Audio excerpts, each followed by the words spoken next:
we tena mamiko tena tiako indrindra malala ny foko ianao Jesosy tsy atakaloko anisany iza tsy hosoloko ninonine fa hatramin'ny farany nitsika sy ianao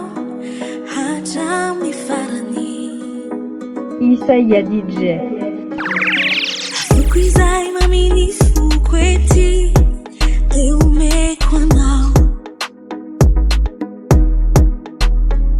nandao ay azy izao tontolo izao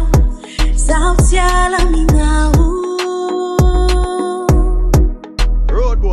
nafaly aho nalahelo aho telefoninao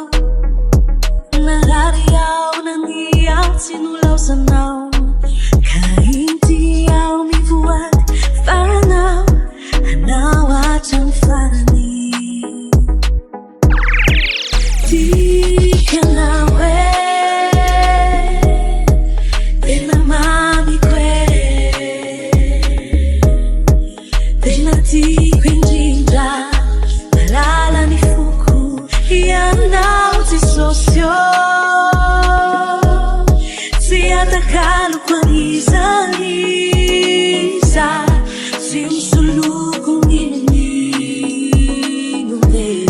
fa hatramin'ny farany nitsika sy ianao hatramin'ny farany. Foko izay maminy foko ety teo omeko anao